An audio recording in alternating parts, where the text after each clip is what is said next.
ladies and gentlemen, welcome back. It's been a while. We've been messing around with some tests and things like that. Hadn't had a lecture in a while, so here we go. Let's get right to it.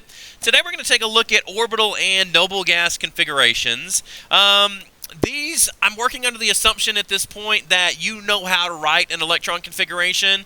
These are, number one, either a shorthand or I guess you could call it a longhand because the other one's kind of longer than electron configurations. But we're going to start with the shorthand notation. This is noble gas configurations. If you wanted a definition of noble gas configurations, I guess you could say it's a shorthand notation of electron configuration where rather than starting it with hydrogen, i.e. 1s, we're going to start electron configurations with the closest noble gas. And so really just to shorten that, we're starting the electron configuration with the closest noble gas rather than starting it from 1s. So let's take a look at an example and I think you'll understand what I'm talking about here.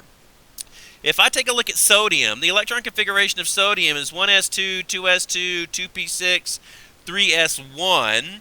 Now, if we really break down that electron configuration, you'll know that this 1s2, 2s2, 2p6, this is actually neon. That's a noble gas, right? And so what we can do is rather than starting with 1s, we can actually just start with neon. And so we can write it as neon in brackets, and then we would just write 3s1. All right, and this is called a noble gas configuration because we are starting the configuration with a noble gas. The configuration part is still the same, right? We're still writing the energy level, the region or sublevel, and the exponent to show electrons, but now we're only showing electrons that occur after the noble gas. And we're going to see a trend here in just a second after I do a couple of these. So now the next one, potassium, I do 1s2, 2s2, 2p6, 3s2, 3p6, 4s1. So we know all of my noble gases are those p6s, right? So I'm just looking for 3p6. That would actually be argon. And so I write this as argon 4s1. So nothing crazy, nothing out of this world. I'll do one more example with you, and then I need you to actually understand what's going on here. So for phosphorus, I'm going to do 1s2, 2s2, 2p6, 3s2, where's phosphorus, 3p3. So again, I'm going to find my noble gas inside of there, and that's that. So that's neon again.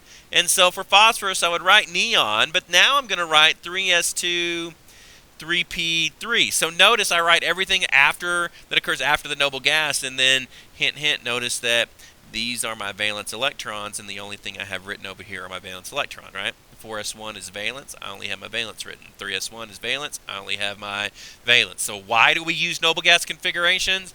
We use noble gas configurations because it identifies more easily and more quickly our valence electrons, or those electrons that are involved in reactions, all right?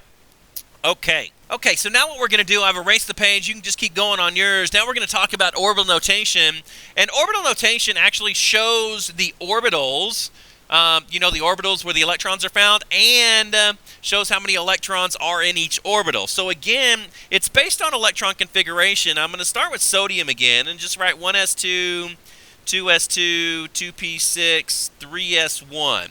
Now remember, for our S regions, or our S sublevels, they hold 2 electrons max, and that means that they have 1 orbital, right?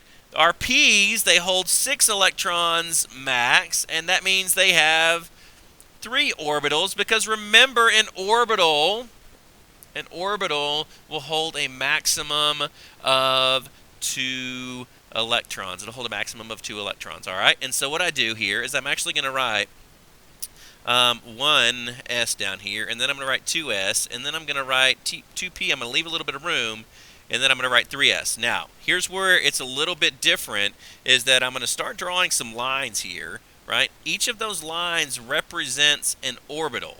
So notice my s got 1 line, the 2s got 1 line, p got 3 lines because I've got 3 orbitals there. And now what I do is I will actually start filling these, where I fill 1 electron, 2 electrons, 1 electron, 2 electrons. When I get to the p, notice I fill 1, 1, 1, and then 2, 2, too, because I don't pair those up until I absolutely have to, right? That electron-electron repulsion drives that.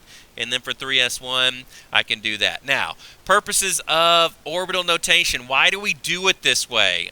Number one, it shows the actual three-dimensional separation of our electrons. It's also really easy to show which electrons are paired and which electrons are unpaired. So remember when we were talking about ionization energy and we started talking about pairing up electrons, and that gave us one of our bumps, if you will, our exceptions to our trends, right? Remember that occur between 4A and 5A. That trend for ionization energy occurs because of that extra electron-electron repulsion when I get electrons that pair up in those p orbitals, all right?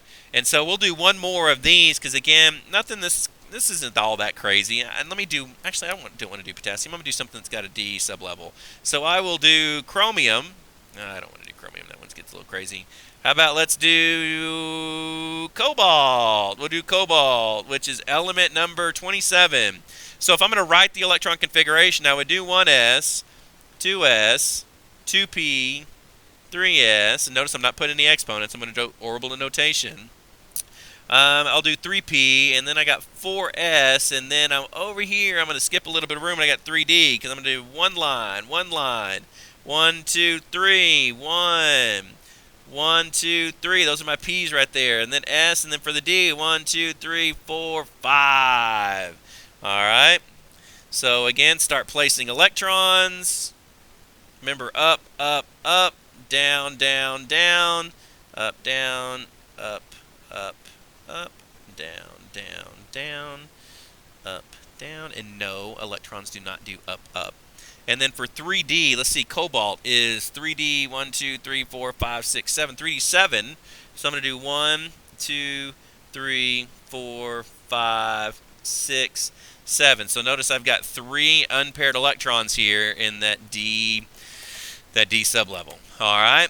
So again, orbital notation, really, really convenient for showing where unpaired electrons exist. This is going to become really important when we start getting into our bonding and how bonding actually occurs in these atoms, what kind of ions do they form, and things and such like that. So we can make some real big connections in class. But just getting down to how to draw these things is really what I want you to do during this particular lecture. We'll get into some rules. We'll get into Aufbau's principle and Pauli exclusion principle and Hund's rule.